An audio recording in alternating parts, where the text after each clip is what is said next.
the battle, the tenacity of UCLA, because I know this isn't one of his quote unquote Final Four teams that we expected those last couple of years when he had the great runs. But you opened my eyes, and I'm excited for the Bruins this year. Well, honestly, the team that got in on the play-in, that team wasn't supposed to get past the first weekend, and they got all the way to the Final Four. But I know exactly what you mean. But let's jump into this Pats Giants situation.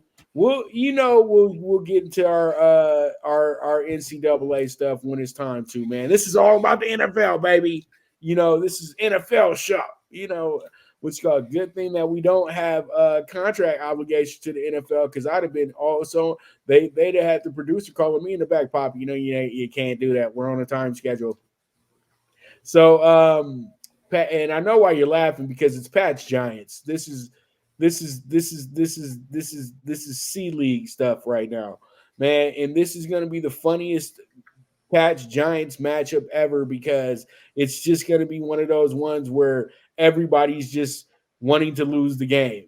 And this, I would say, they say tank for Caleb game. No, I don't think either of these teams are in the Caleb Williams business right now. It's tank for Drake May, and that's what it is. And it's been about Drake May for a while. I know Caleb is the USC quarterback, so he gets all the glitz and glamour. But I've heard from scouts the last 2 years, they're way more impressed with the way May goes about the game than Williams, because Williams is the type of guy that's going to be a turnover machine in the NFL. Everybody knows that. Drake May is the type of guy that's going to learn how to learn the game, be a game manager, and then get into being, a great gunslinger, things of that nature, really learn what he's doing out there. But I keep saying to everybody, I still think Josh Hartman's better than both of them, but I know he's not a first-round quarterback. But Giants, if you're listening, he should be a quarterback on your list, so you don't have to rush yourself into a situation with another quarterback that might not be the fix. I think that going after Hartman in the third or fourth round would be the right thing to do, and show Daniel Jones that you still have some faith in him, because you just can't move off of him that quickly. It's been an injury season for him. But I know one thing, though, Saquon Barkley, kiss them thighs goodbye, because he is gone. He is out of here. You know what I mean? Seriously, he's not coming back. You know what I mean? Let's keep it real. He won't be back next season. So they can go ahead, and Giants fans can go ahead and start being pissed off right now, because he's not coming back. But he's going to finish up having a great season, in my opinion. But all in all, I just had that long monologue about a game that's absolutely worthless at this point to the grand scheme of things in the NFL, Jeff. I don't know where the hell I'm going with this one. I know that the Patriots are literally right now like, you know what? We don't care. Bill been ripping us for the last 10 weeks. It don't matter no more. We know we ain't going nowhere. And I know Bill's probably stopped the ripping and the getting mad. They just show up for work now. You know what I mean? Come on, Bill's walking out in front of his house shirtless. Was that really Bill? Or was that just some guy who looked like Bill? No, that was Bill. Damn. Bill looked like, and Bill don't even look like he drink, but he looked like he came off of a nice bender coming out that house. So, and I don't know. But Bill just don't care no more. And so if Bill don't care no more, I don't care no more. That's why I'm going to go ahead and take the Giants to win this game plus 140. Let's go. And, they always play up to the Pats. You know that, Jeff. The look-ahead line before the Giants won in Washington was Pats 5.5, which was comical. Now it's 3.5. Patriots being the Patriots, bye week. This used to be an autoplay.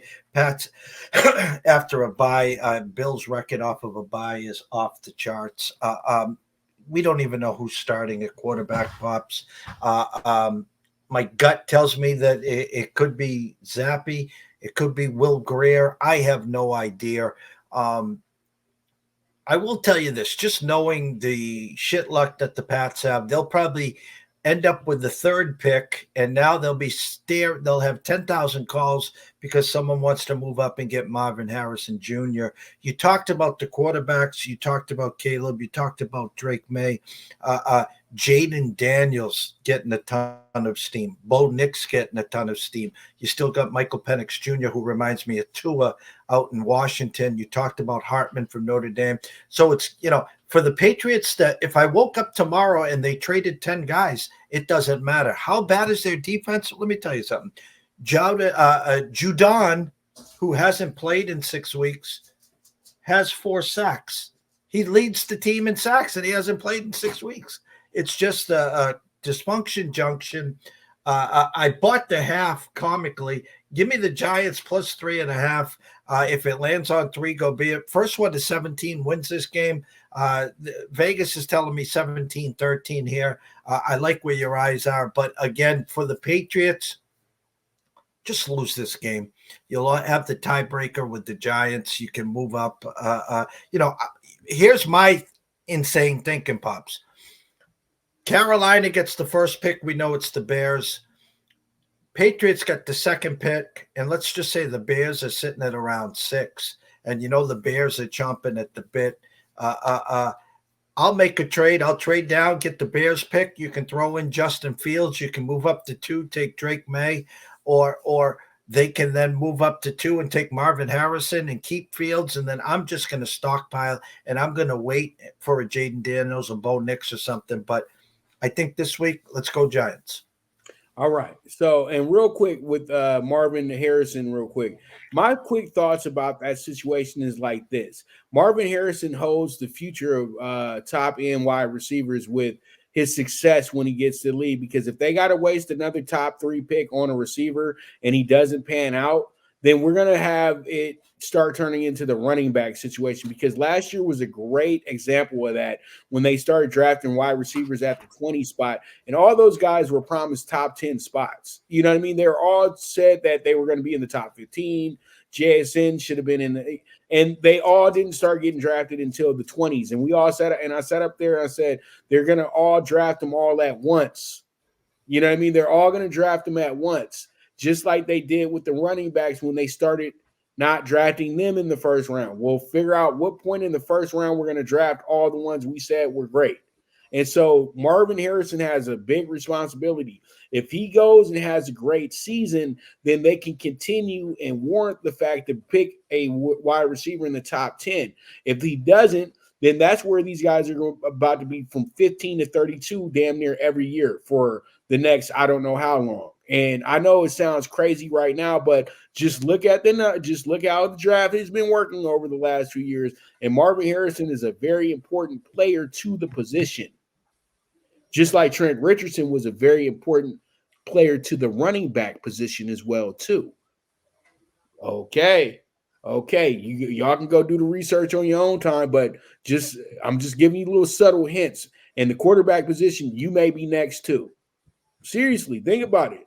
Because right now, to me, offensive linemen and defensive linemen bring way more value than your playmakers, because they're guys that, if they hit, they're going to be here for a decade. It's not a flash in the pan situation.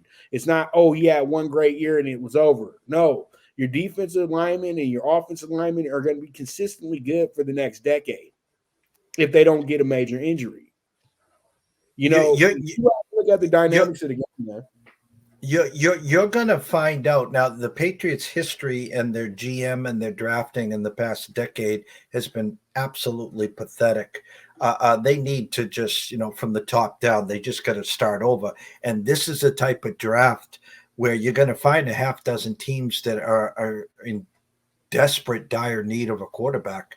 And right. the two that grade the best, obviously, the 1-2 punch of Caleb and Drake May.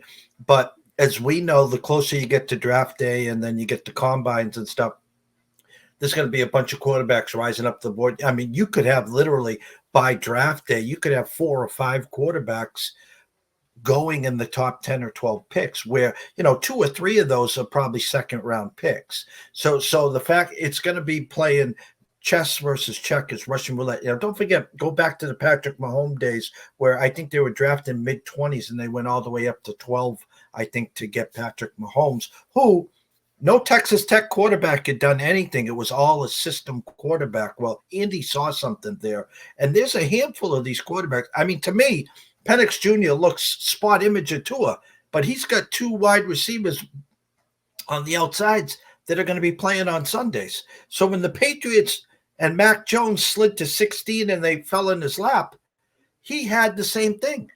If you think that's the quarterback and you don't have anyone to throw him the ball, it doesn't matter how good the quarterback is. If your wide receivers can't create space and can't get open, it doesn't matter if you have Dan Marino. So the fact of the matter is you got to do your due diligence. If you can keep sliding in the first round and just stockpile second, third, fourth round picks for a team that could end up 3-14 this year versus getting that high profile name that, what's it going to do? Get you a few more season tickets? So what? If you want to be in the top 5 and 10 every year,